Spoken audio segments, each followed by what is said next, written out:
মুসলমান কিছু বলে না, কাউকে ধরে না, ধরলে কিন্তু কারোর ছাড়ে না, ঠিক কিনা বলেন?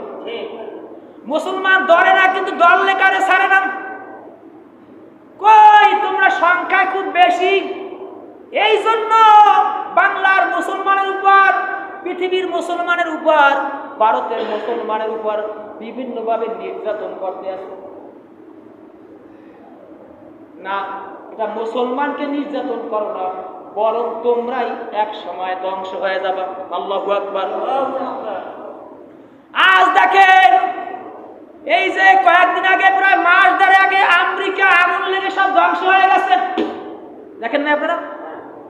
এরপরে এখন আবার ইসরায়েলে আগুন লাগছে। এটা হচ্ছে আল্লাহর বিচার।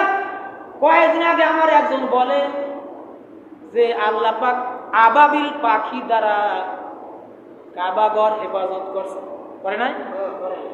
আল্লাহ পাক এখন মুসলমানকে হেফাজত করে না কেন? আমি বলি আপনার বুঝের অভাব। কেননা ওই সময় এই পৃথিবীতে এত মুসলমান ছিল না, সংখ্যায় কাফেররা বেশি ছিল, যার কারণে আল্লাহ পাক তার এই দিনকে, কাবা ঘরকে হেফাজত করার জন্য আবাবিল পাখি পাঠাইছেন। কিন্তু এখন পৃথিবীতে মুসলমান বেশি, অসংখ্য মুসলমান। মনে করেন এই পৃথিবীতে 228টা রাষ্ট্র আছে। কয়টা? 228টা রাষ্ট্র আছে।